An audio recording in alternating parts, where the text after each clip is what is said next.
is this a good idea? That's what I'm at. I think this is probably like, hey, should I be doing this? Because this is what I'm thinking. And I don't travel without mine. I'll be quite honest with you. And I don't let my mom travels a lot, I do not let her or my dad travel without those.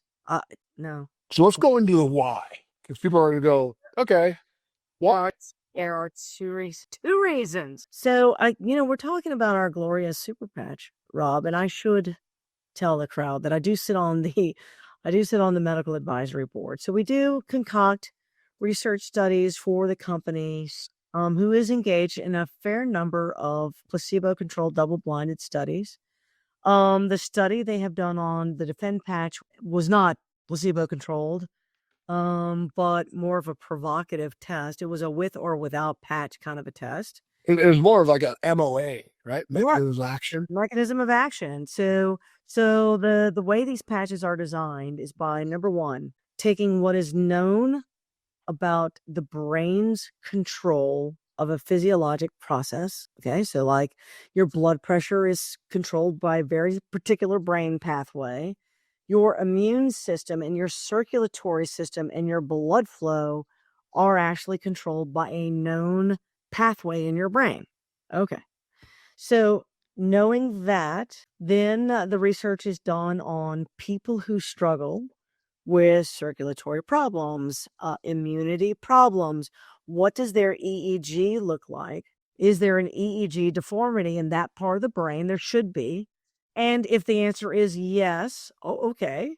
So now we're creating. So theoretically, it should be there. Oh my gosh, it is actually there. Then what they do is they create, and by they, I mean Jay Dollywall, the owner of the company, who is the only person who knows how these things are designed, but this is his process. If theoretically it should be there, and then on interrogation of people of symptoms and an EEG, it is actually there, then perfect. He will design a patch that will normalize that part of the brain, that targets that part of the brain to put it into normal mode function, right? So if you have an immunity problem, that part of your brain will be working too hard, working too slow. And this patch puts you right into the green zone in that pathway. Okay. Once he designs the patch, he then takes people who have this particular problem. He does the EEG. He sees the problem, sticks the patch on them, waits a couple minutes, sees the problem go away. Okay. So now, you're attacking the right part of the brain. The last step of that is to take a couple of hundred volunteers, wear this patch. We'll start doing some blood tests and start observing you to see if you have an improvement in XYZ problem. So whether it's the sleep or the pain or the stress or the depression or the balance or the athletic ability, this is how they kind of all got designed. Okay. The Defend patch helps you with blood flow, and it's a very similar pathway as the actual immune response. So like that's all, that lymphatic and blood flow are all kind of triggered by the same part, the central part of your brain. And so that patch normalizes that central part of your brain. Right now, the demonstration mechanism of action that they have is one really of clotting disorder, where a blood smear without the patch will show what we call rouleau formation, where the blood kind of clots together, right? Yeah. It's like sluggish, sticky, sluggish, sticky, sluggish blood. But in the presence of the patch, all of a sudden, that clogginess goes away. And that's a reproducible finding, which means the brain truly is sending a signal to these cells to slicken up, improve blood flow. Okay. So knowing what I know, especially in the post-COVID vaccine era, where people who took a COVID vaccine, as you and I were both forced to do by virtue of what we do for a living, they're at increased risk for blood clots. So the number one reason to wear that patch would be you've been vaccinated for a disease and left with a permanent clotting disorder, whether you know it or not. So that helps prevent blood clots. Now, when you're sitting on an airplane and trapped, you're at really high risk for blood clots. So this is a way to maybe minimize blood clots without taking aspirin or a blood thinner. right? So there's no medicine. You're just sending a signal from the brain to the blood. No need to clot today. That's Yep. we're We're off. not doing that today. We're not clocked today. We're not clotting today. And you're doing it in a non-chemical form, right? So we know that, that's why I take the aspirin. Correct.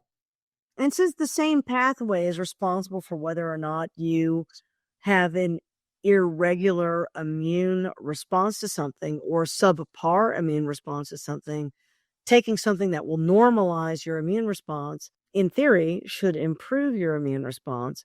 And so there's a lot of people who will use these to prevent the common cold or some other kind of illness, or to improve. I use it in my postoperative patients to try to boost healing without having that hyper-inflammatory response some people will get, which will ruin an operation.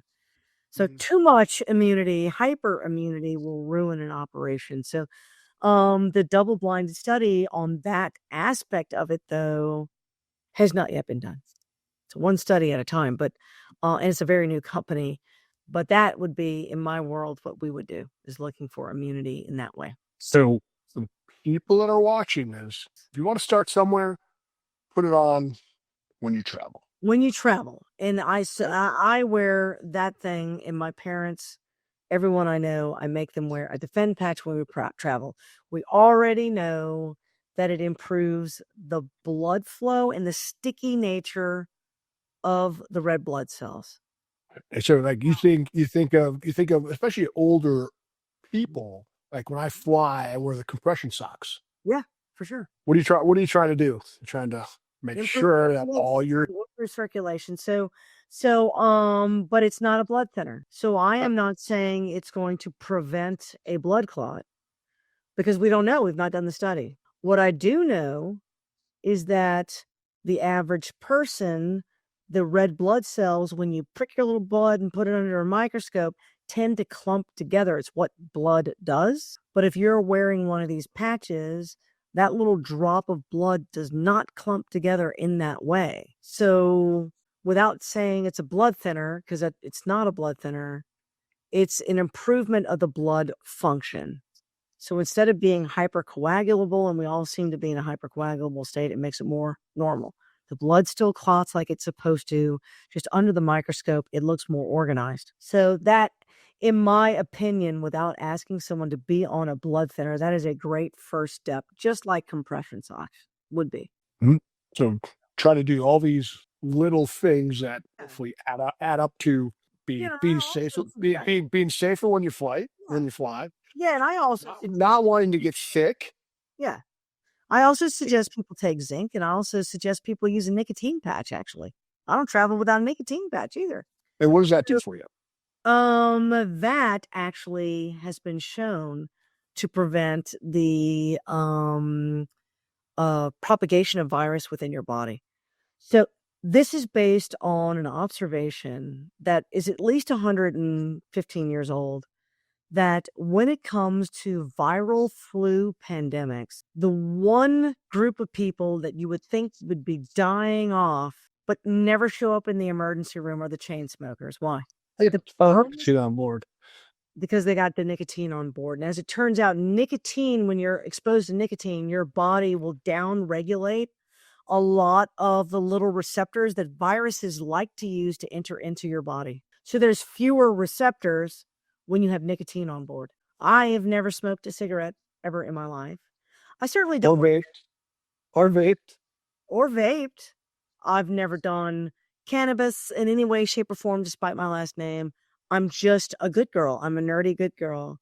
I don't drink, smoke, or chew, or hang with those who do, as it used to be said in the South when I was growing up. But having said that, I will wear a nicotine patch there's two different occasions in my life. One, when I'm going to be in a prolonged period of time in a crowded space. I'm giving a conference at a conference place where I know a lot of people want to shake my hand and talk to me. I'm going to be on an airplane, a tube of germs, right?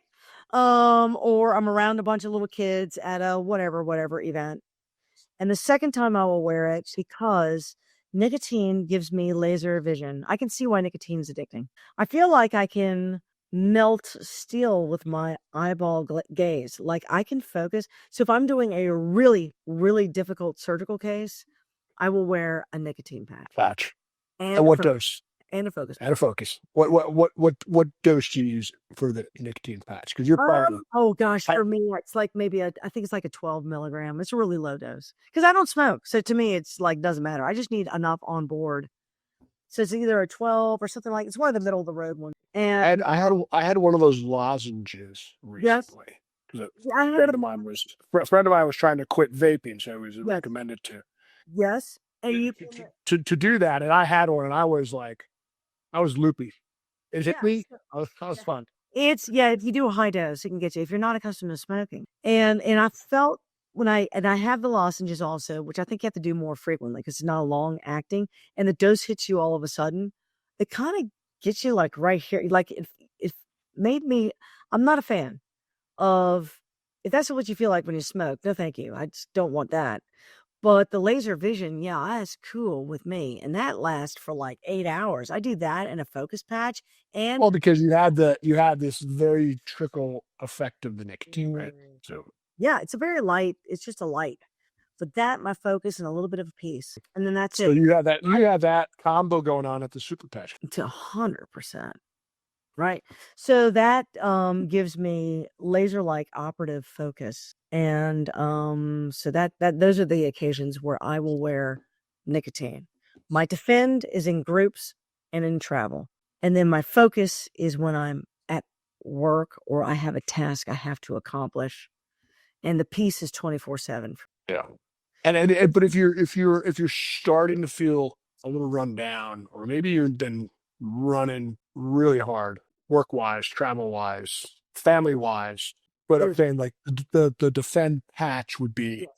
Yeah. Like, It, like if you've just worked triple doubles or whatever, like you're working a 70-hour work week. The kid comes in with a cold and you had to keep him home from school. Oh my God. Yeah. That would be the time. I would defend patch that all day long. It's just like I would vitamin C and zinc and echinacea and all those kind of things. It's like, that's I've been exposed to illness, like set up. It's on there. Absolutely. Yeah. Up the dose of the vitamin C, right? Yeah. And slap a patch on. That's Call it a day. Yeah. Okay. That's what I learned something new tonight about the circulation component of it. That to me, that was the first reason I started using it.